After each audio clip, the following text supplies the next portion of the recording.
Hi, good afternoon, everyone. I am your reporter for today, and I'm going to report about the confessional poetry. So let's have the overview first, the life studies and the emergence of confessionalism. So in 1959, M. L. Rosenthal first used the term confessional in a review of Robert Lowell's life studies entitled Poetry as Confession. Rosenthal differentiated the confessional approach from other modes of lyric poetry by the way its use of confidences that Rosenthal said went beyond customary bounds of reticence or personal embarrassment. So Rosenthal notes that in the early tendencies towards the confessional, there was typically a mask, which hid the poetry's actual face. So, what is confessional poetry? Confessional poetry or confessionalism is a style of poetry that emerged in the United States during the late 1950s and early 1960s. So it is sometimes also classified as a form of postmodernism. So confessional poetry is a poetry that often brutally exposes the self as a part of an aesthetic of the beauty and power of human frailty. Confessional poetry is considered to be the mainstream of the postmodern poetry because it's very direct and it conveys the innermost feelings of the postmodern poets. It does not simply touch upon emotion, but allows emotion or looks at emotion through an examining eye rather to drive poems, permitting each poem with an air of necessity. So the necessity of conveying and aiming is to understand emotion through confession. Confessional poetry has been described as poetry of personal or I, which is to focus on the extreme moments of individual experiences, the psyche, and personal trauma, including mental illness. So the 20th century brought many confessional and post-confessional poets who appeared to be embarking on unmarked territory like Robert Lowell, Sylvia Plath, John Berryman, and many more.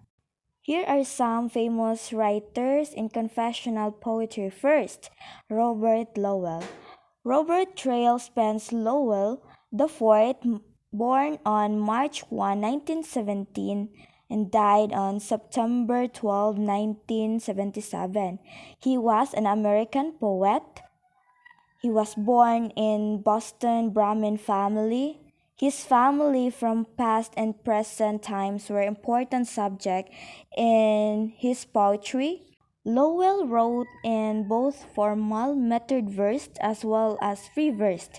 His verse in some poems from life studies and notebook felt somewhere in between metered and free verse. So, after his publication of his book of life studies in 1959, which have won the 1960 National Book Award and feature a new emphasis on a verse and inhibited discussion of personal, family, and psychological struggles. So he was considered an important poet of the confessional poetry movement.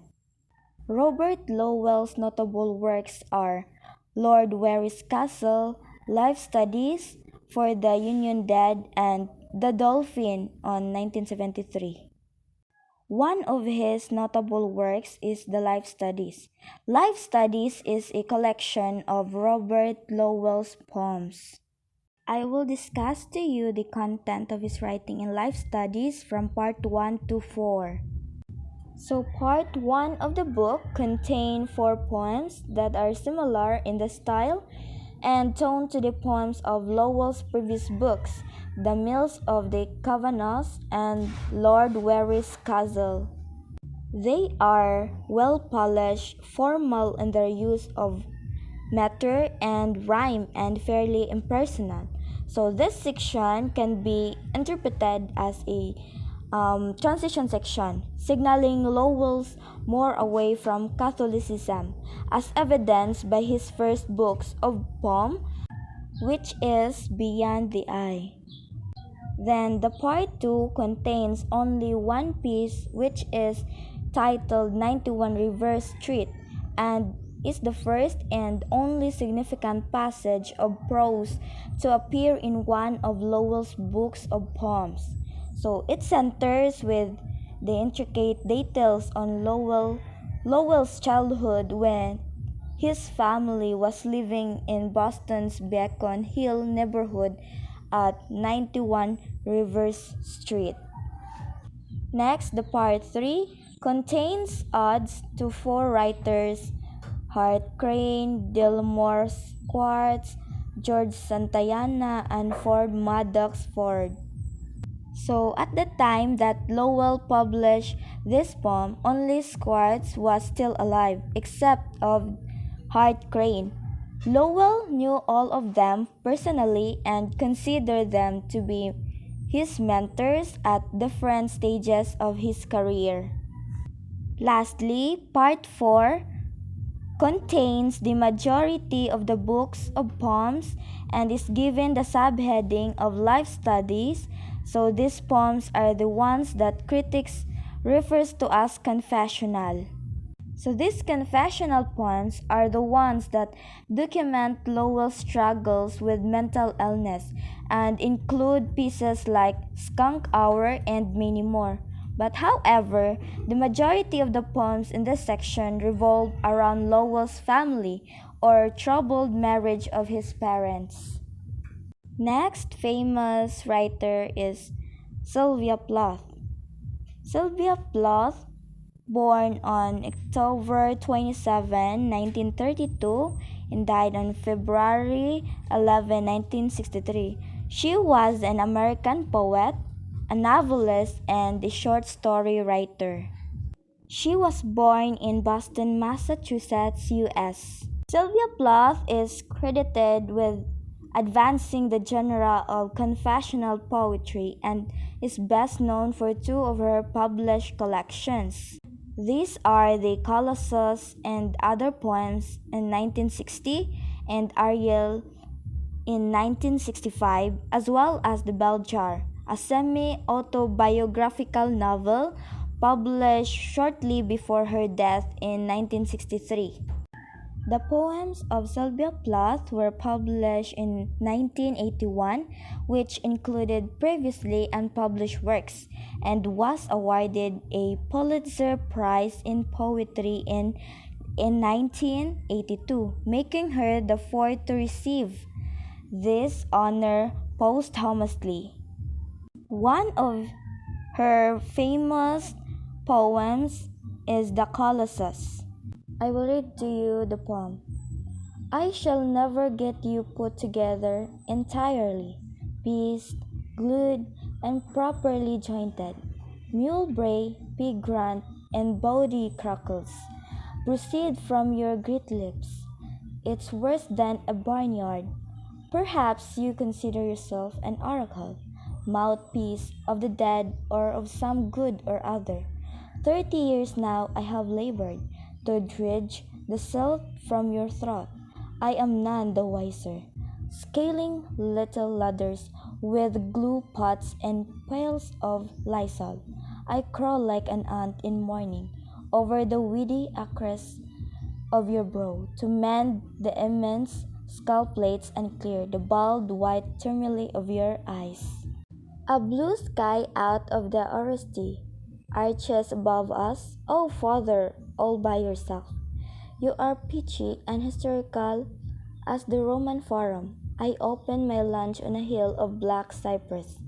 Your floated bones and Alcanthian hair are littered in their old anarchy to the horizon line. It would take more than a lightning stroke to create such a ruin. Nights, I squat in a cornucopia of your left ear out of the wind, counting the red stars and those of plum color. The sun rises under the pillar of your tongue. My hours are married to shadow. No longer do I listen for the scrape of a keel on the blank stones of the landing. The poem talks about Sylvia Plath's deceased father.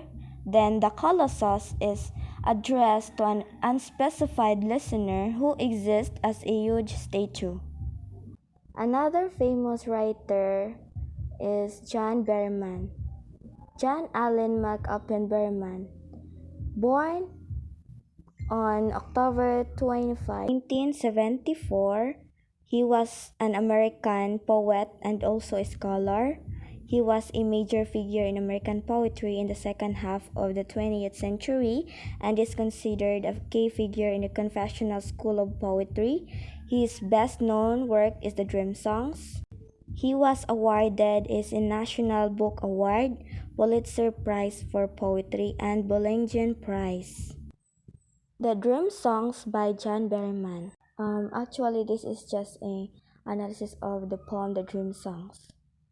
So the life of Henry, the main character and narrator of John Berryman's The Dream Songs, echoes in many critical ways that of the poet.